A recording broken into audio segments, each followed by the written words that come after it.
নমস্কার বন্ধুরা, Bhadreswar study centre চ্যানেলে তোমাদের স্বাগতম। তোমাদের জন্য একটা দারুণ সুখবর, সেটি বিএসকের তরফ থেকে অর্থাৎ বাংলা সহায়তা কেন্দ্রের তরফ থেকে আবার একটি নতুন নিয়োগ বিজ্ঞপ্তি প্রকাশিত করা হয়েছে, যেখানে সম্পূর্ণ কিন্তু জেলাভিত্তিক নিয়োগ এবং তোমাদের জব পোস্টিং কিন্তু তোমাদের যে জেলায় সেখানেই কিন্তু তোমাদের জব পোস্টিং হবে। অর্থাৎ প্রত্যেকটি তথ্য কিন্তু তোমরা এই ভিডিওর মাধ্যমে তোমরা জানতে পারবে। এটি একদম লেটেস্ট একটি নিউজ তোমাদের জন্য। তো দেখো, এখানে সম্পূর্ণ কিন্তু রাজ্য সরকারের তরফ থেকে তোমরা জানো এটি পরিচালিত হয়, যেখানে তোমাদের বাংলা সহায়তা কেন্দ্র এবং তোমাদের বিভিন্ন কিন্তু এখানে কেন্দ্র ভাগ করা আছে, যেখানে তোমাদের হেলথ থেকে শুরু করে এডুকেশন থেকে শুরু করে বিভিন্ন প্রতিষ্ঠান কিন্তু আছে। তবে যে এই নিয়োগটি করা হচ্ছে, এই নিয়োগের জন্য তোমাদের যে ডিপার্টমেন্ট, সেই ডিপার্টমেন্টটা হচ্ছে তোমাদের হেলথ ডিপার্টমেন্ট। অর্থাৎ তোমরা যে জেলাভিত্তিক যেসব হেলথ সেন্টার আছে সেখানেই কিন্তু তোমাদের এই জব পোস্টিংটা হবে। ঠিক আছে, তো চলো বিস্তারিত আমরা তথ্য জেনে নিই। যে পিডিএফটা ডাউনলোড করছি, পিডিএফটা ডাউনলোড করে তোমাদের দেখিয়ে দিচ্ছি কবে থেকে তোমাদের আবেদন শুরু হবে, আবেদন করার জন্য কি মাধ্যমে তোমরা আবেদন করতে পারবে, খুঁটিনাটি তথ্য এবং তোমাদের বেতন কত টাকা থাকবে, অর্থাৎ A to Z সম্পূর্ণ তথ্য তোমাদের জন্য। তো মূল ভিডিওতে যাওয়ার আগে যারা যারা আমার চ্যানেলে নতুন দর্শক, অবশ্যই চ্যানেলটাকে সাবস্ক্রাইব করে বেল আইকন অল করে রাখবে, কারণ রেল থেকে শুরু করে যাবতীয় চাকরির ইনফরমেশন, সেটি স্টেট গভর্নমেন্ট হোক বা central government, complete information, authentic information শুধুমাত্র ভদ্রেশ্বর স্টাডি সেন্টারে। তো চলো মূল ভিডিওতে চলে যাচ্ছি। বন্ধুরা, তোমরা দেখতে পাচ্ছ যে আমি পিডিএফটা ওপেন করে নিয়েছি। এখানে তোমাদের যে নিয়োগের ব্যাপারে যে একটি ইনফরমেশন দেওয়া হবে, তো বন্ধুরা তোমরা দেখতে পাচ্ছ যে আমি পিডিএফটা ওপেন করে নিয়েছি। এখানে দেখো, প্রথমে যেটি বলা হচ্ছে, the applicant must be permanent resident of West Bengal. অর্থাৎ ওয়েস্ট বেঙ্গলের যারা যারা স্থায়ী বাসিন্দা আছো তারাই কিন্তু আবেদন করতে পারবে। প্রথমেই আগে বলে দিই, ত্রিপুরা থেকে যারা যারা আবেদন করতে চাইছো তারা কিন্তু আবেদন করতে এখানে পারবে না, বা ত্রিপুরা সহ অন্য রাজ্য থেকে কিন্তু এখানে আবেদন করতে পারবে না। এখানে কিন্তু স্ট্রিক্টলিভাবে বলা আছে যে শুধুমাত্র ওয়েস্ট বেঙ্গলের যারা বাসিন্দা তারাই কিন্তু আবেদন করতে পারবে। দ্বিতীয় যেটি বলা হচ্ছে, the applicant must have knowledge of local language. অর্থাৎ বাংলা ভাষায় জ্ঞান থাকতে হবে। ঠিক আছে, তো এইগুলো হচ্ছে কন্ডিশন। এলিজিবল ক্যান্ডিডেট, যেসব এলিজিবল ক্যান্ডিডেট আছো তারা কিন্তু সম্পূর্ণ অনলাইন মোডে তারা আবেদন করবে। কবে থেকে তোমাদের আবেদন? ডিপার্টমেন্টস ওয়েবসাইট ফ্রম 11টা থেকে, সকাল 11টা থেকে তোমাদের কিন্তু আবেদন শুরু হবে। কত তারিখ থেকে? 1 তারিখ থেকে, 1 এপ্রিল থেকে তোমাদের আবেদন শুরু হবে। আপ টু 15ই এপ্রিল পর্যন্ত তোমরা কিন্তু আবেদন করতে পারবে সম্পূর্ণ অনলাইন মোডে। ক্লিয়ার ব্যাপারটা? আচ্ছা, এর পরবর্তী কি বলেছে, যে বলছে only online application will be accepted. অর্থাৎ শুধুমাত্র কিন্তু অনলাইন মোডের কিন্তু আবেদন কিন্তু তোমাদের অ্যাকসেপ্ট করা হবে, অন্য কোনো মাধ্যমে কিন্তু আবেদন অ্যাকসেপ্ট করা হবে না। Application form not properly field, যদি তোমার ইনকমপ্লিট কোনো অ্যাপ্লিকেশন ফর্ম থাকে তাহলে কিন্তু সেটি কিন্তু ক্যান্সেল করে দেওয়া হবে। অর্থাৎ এখানে আবেদন করতে গেলে কিন্তু তোমাদের মনে রাখতে হবে যে সব তথ্য তোমরা দেবে সেগুলো কিন্তু সঠিকভাবে তোমাদের ইনপুট করতে হবে, এবং কোনো ইনকমপ্লিট বা ইনপ্রপার কিন্তু ইনফরমেশন দিলে কিন্তু চলবে না। আবেদন মূল্য কত টাকা? 100 টাকা আবেদন মূল্য লাগছে যারা ইউআর ক্যান্ডিডেট তাদের ক্ষেত্রে, এবং ইডাব্লিউএস তাদের ক্ষেত্রে। 50 টাকা আবেদন মূল্য যারা রিজার্ভ ক্যাটাগরি, রিজার্ভ ক্যাটাগরি অর্থাৎ তোমাদের বলে দিই এসসি, এসটি, ওবিসি, ঠিক আছে, পিডাব্লিউবিডি যারা ক্যান্ডিডেট আছো তারা কিন্তু 50 টাকা আবেদন মূল্য দেবে। Candidate have to deposit through online. অর্থাৎ এই আবেদন মূল্যটাকেও কিন্তু তোমাদের সম্পূর্ণ অনলাইন মোডেই কিন্তু পেমেন্ট করতে হবে। এই জায়গাগুলো তোমাদের ক্লিয়ার? আচ্ছা, তো এখানে দেখো তোমাদের যে নিয়োগটি করা হচ্ছে সেটি হচ্ছে government of West Bengal district health and family welfare সমিতি, national health commission, office of the chief medical officer of health. অর্থাৎ তোমাদের কিন্তু এটা মাথায় রাখবে, কিন্তু ডিস্ট্রিক্ট ওয়াইজ কিন্তু এই নিয়োগটি হচ্ছে। অর্থাৎ প্রত্যেকটি জেলার কিন্তু বিভিন্ন জায়গায় কিন্তু তোমাদের এই যে হেলথ যেসব সেন্টার আছে সেই হেলথ সেন্টারে কিন্তু এর জব পোস্টিং হবে। ঠিক আছে, তো দেখো প্রথম যে পোস্টটি সম্পর্কে আলোচনা করছি সেই পোস্টটা হচ্ছে মেডিকেল সোশ্যাল ওয়ার্কার। এই মেডিকেল সোশ্যাল ওয়ার্কারে যদি তুমি আবেদন করতে চাও, এখানে চাইল্ড হেলথ যে ডিপার্টমেন্ট আছে সেই চাইল্ড হেলথ ডিপার্টমেন্টে তোমার কাজ হবে। এখানে তোমার এসেন্সিয়াল কোয়ালিফিকেশান যেটি প্রয়োজন সেটি হচ্ছে গ্র্যাজুয়েশন, যে কোনো শাখায়। দেখো এখানে দেওয়া আছে আর্টস হোক, সায়েন্স হোক বা কমার্স হোক, যে কোনো শাখায় তুমি যদি গ্র্যাজুয়েট হয়ে থাকো অবশ্যই আবেদন করতে পারবে, এবং তোমাকে 1 বছরের তোমার ডিপ্লোমা কম্পিউটার অ্যাপ্লিকেশানে কিন্তু চাওয়া হয়েছে। এরপরে তোমার বলা হচ্ছে কম্পিউটার নলেজ রিকোয়ার্ড, যেখানে তোমাদের অপারেটিং সিস্টেম মানে উইন্ডোজ এক্সপি, উইন্ডোজ 7 সম্পর্কে কিন্তু তোমাদের জ্ঞান থাকতে হবে, অফিসের সম্পর্কে থাকতে হবে, যেমন এমএস অফিস 2010-এর, স্পেশালি তোমাদের MS Excel, PowerPoint, MS Word, এইগুলোর ব্যাপারে কিন্তু তোমাদের জ্ঞান থাকতে হবে। ইন্টারনেটের ব্যাপারে কিন্তু ওয়ার্কিং এক্সপিরিয়েন্স অর্থাৎ ইন্টারনেটের ব্যাপারেও কিন্তু তোমার জ্ঞান থাকতে হবে, মেল করা, ওয়েব ব্রাউজিং করা, এই সব ব্যাপারে কিন্তু তোমাদের জ্ঞান থাকতে হবে। বয়স যেটি চাওয়া হয়েছে 20 থেকে 40 বছর। অবশ্যই আমি বলে দিচ্ছি এসসি এসটি যারা আছো তারা 5 বছর ছাড় পাবে, আর ওবিসিরা যারা আছো তারা কিন্তু বয়সে 3 বছর ছাড় পাবে। এখানে দেখো মোড অফ সিলেকশন, কোনো পরীক্ষার ক্ষেত্রে এখানে কিন্তু একটা কথা কিন্তু উল্লেখ করা আছে, যেটি হচ্ছে এডুকেশন কোয়ালিফিকেশানের ভিত্তিতে কিন্তু তোমাদের 80 নম্বর থাকছে, অর্থাৎ এডুকেশন কোয়ালিফিকেশানে তোমার যে পার্সেন্টেজ অফ মার্কস আছে সেই ভিত্তিতে তোমাদের 80 থাকছে। কম্পিউটার টেস্টে থাকবে 10, আর তোমার ইন্টারভিউতে থাকবে 10, তাহলে টোটাল 100 মার্কসের কিন্তু পরীক্ষা। কিন্তু এখানে মাথায় রাখবে, এখানে কিন্তু কোনো রিটেন এক্সাম কিন্তু হবে না, কোনো রিটেন এক্সাম কিন্তু হবে না। শুধুমাত্র এখানে যেটা হচ্ছে তোমার মার্কসের ভিত্তিতে তোমার প্রাথমিক সিলেকশন হচ্ছে, তারপরে তোমার চলে যাচ্ছ তুমি মেরিটে, যখন তুমি চান্স পাবে তারপরে তুমি চলে যাবে হচ্ছে কম্পিউটার টেস্টে অ্যাপিয়ার করার পরে তারপর তুমি চলে যাবে ইন্টারভিউতে। ব্যাপারটা ক্লিয়ার? আচ্ছা, এরপর দেখো এসেন্সিয়াল কোয়ালিফিকেশান, এটি হচ্ছে স্টাফ নার্স NUHM। এখানে দেখো জিএনএম, বিএসসি নার্সিং যদি তোমার করা থাকে যে কোনো একটি ইন্ডিয়ান নার্সিং কাউন্সিল থেকে অবশ্যই তোমরা আবেদন করতে পারবে। এখানে প্রফিসিয়েন্সি লোকাল ল্যাঙ্গুয়েজ মানে বাংলা ভাষায় জ্ঞান থাকতে হবে। 21 থেকে 40 বছরের মধ্যে তোমার যদি বয়স হয় অবশ্যই আবেদন করতে পারবে।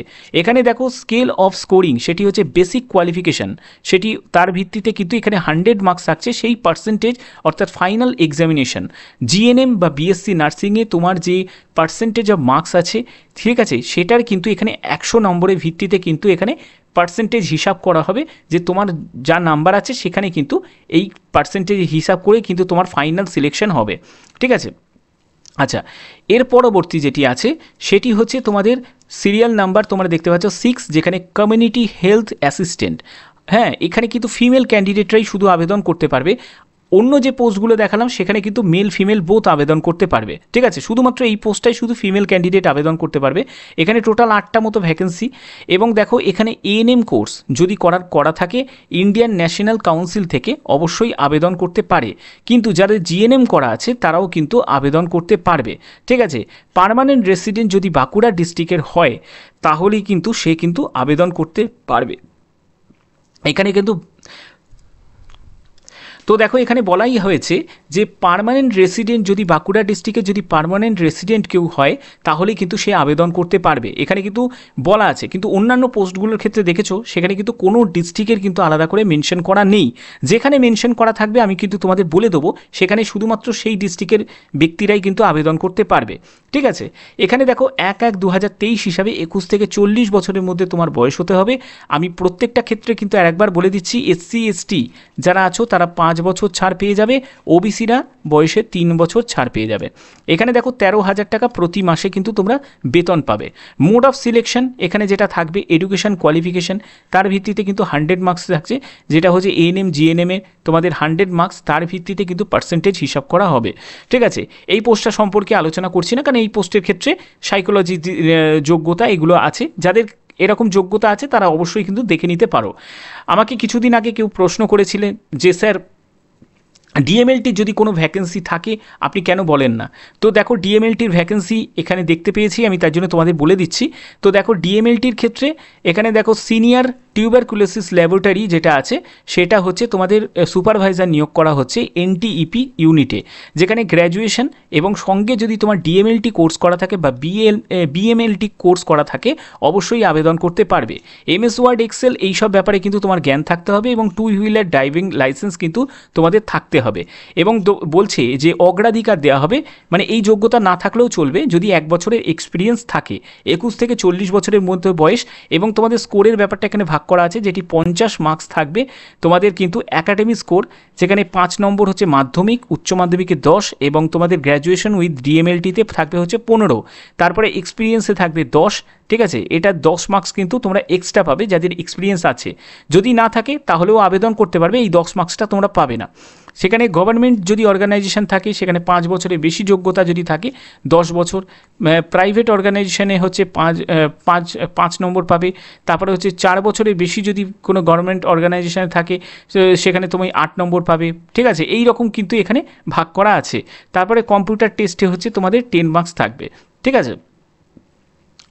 এর পরবর্তী যে পোস্টটি সেটি হচ্ছে প্রোগ্রাম অ্যাসিস্ট্যান্ট। এই প্রোগ্রাম অ্যাসিস্ট্যান্টের ক্ষেত্রেও কিন্তু মেল ফিমেল বোথ ক্যান্ডিডেটই কিন্তু আবেদন করতে পারবে। এখানে দেখো গ্র্যাজুয়েশন যোগ্যতা এনি রিকগনাইজ ইউনিভার্সিটি থেকে এবং কিন্তু 1 বছর at least have complete list 1 year diploma course বা সার্টিফিকেট কম্পিউটার অ্যাপ্লিকেশানে কিন্তু থাকতে হবে, যেখানে তোমাদের MS Word, MS Excel, MS PowerPoint, তারপরে হচ্ছে MS অ্যাক্সেস অ্যান্ড ইন্টারনেট, এইসব ব্যাপারে কিন্তু তোমাদের জ্ঞান থাকতে হবে।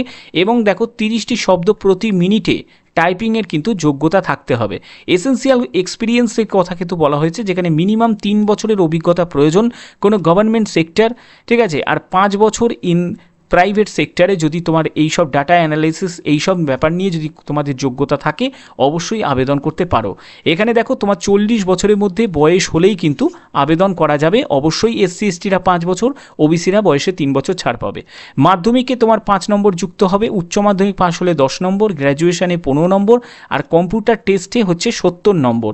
এর ভিত্তিতে কিন্তু তোমাদের চূড়ান্ত সিলেকশন কিন্তু হবে।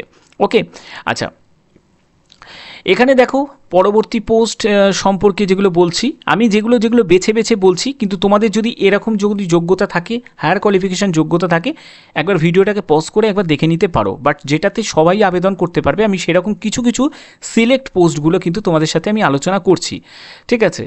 তো এই হচ্ছে তোমাদের পোস্টগুলো আমি সম্পর্কে বললাম। তো দেখো তোমাদের সোশিওলজি, এখানে অনেকগুলো সোশিওলজি যোগ্যতার কিন্তু অনেকগুলো পোস্ট আছে, ঠিক আছে। তো এই সব পোস্টগুলো তোমরা একটু দেখে নিতে পারো। যদি তোমরা আবেদন করতে চাও অবশ্যই কিন্তু নির্দিষ্ট সময়ের মধ্যে কিন্তু তোমাদের আবেদন করতে পারবে। এবং মনে রাখবে 1 তারিখ থেকে 1 এপ্রিল থেকে কিন্তু তোমাদের আবেদন শুরু হচ্ছে। 1 এপ্রিল থেকে তোমাদের আবেদন কিন্তু শুরু হচ্ছে সম্পূর্ণ অনলাইন মোডে। ওয়েবসাইটের লিঙ্ক আমি ডেসক্রিপশানে দিয়ে দেবো, তোমরা সেখান থেকে কিন্তু আবেদন করতে পারবে।